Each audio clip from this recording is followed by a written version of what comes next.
Richard Linklater a cette capacité à magnifier la banalité de la vie. C'est un réalisateur, je peux dire réalisateur vraiment indépendant américain, même s'il arrive à quand même jongler entre des grosses productions et du cinéma indépendant et tout.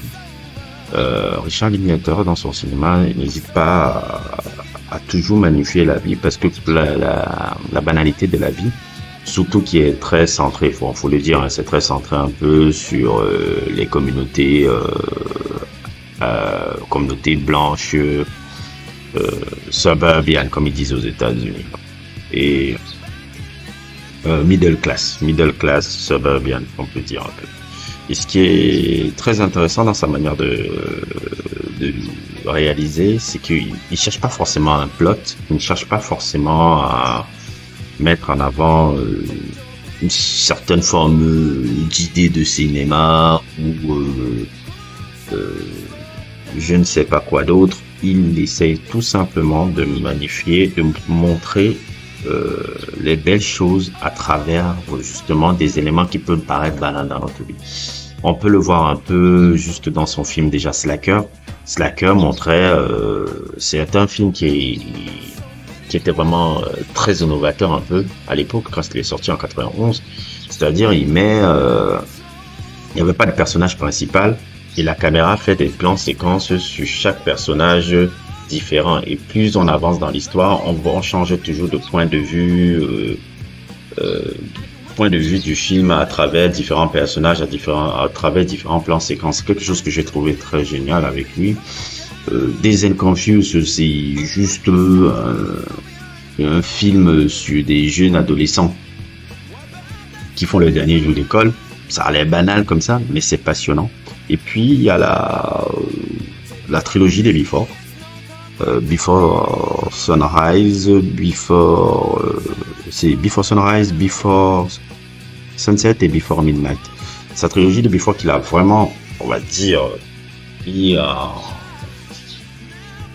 je dirais un peu sur le panthéon un peu du cinéma indépendant parce que là, en gros, Before Sunrise, si on commence même déjà par le premier film, ça parlait de l'histoire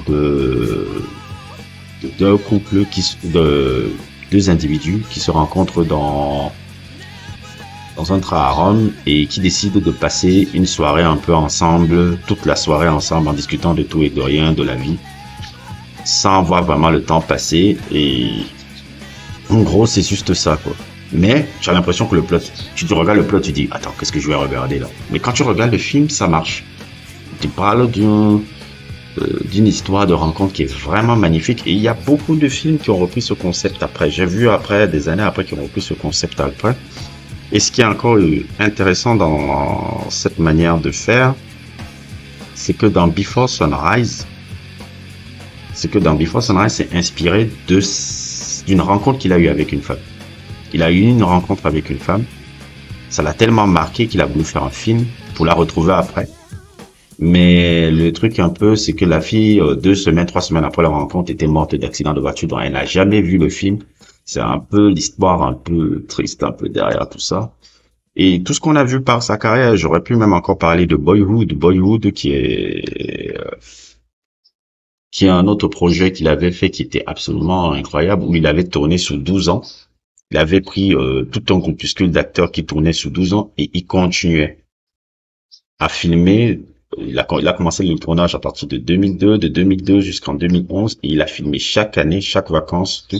Ce qui fait que quand on voit le personnage grandir en temps réel. C'est presque un film à temps réel et tout. Le plot, c'est pas vraiment, ouais, quelle est l'histoire du truc, mais on voit le film à temps réel. Et je pense que son cinéma se rapproche beaucoup du cinéma de Eric Romer, parce que je pense que Eric Romer, il était un peu comme ça. Je pense qu'il est très influencé par Eric Romer. Eric Romer, quand tu regardes même sa série des films un peu sur les contes d'été, contes d'hiver, quand tu regardes Le Rayon Vert, quand tu regardes la plupart des films d'Eric Romer, même Pauline à la plage, ça dégage justement cette sensation de magnifier justement la banalité de la vie. Donc c'est tout pour moi aujourd'hui. Je voulais juste vous faire un peu une petite introduction un peu sur Richard Linklater. Pour ceux qui n'ont pas déjà vu des films de lui, n'hésitez pas à le regarder. C'est disponible sur les streamings. Je vais vous donner quelques liens sur les trailers, sur le lien. N'hésitez pas à vous abonner, à liker et à plus pour d'autres aventures.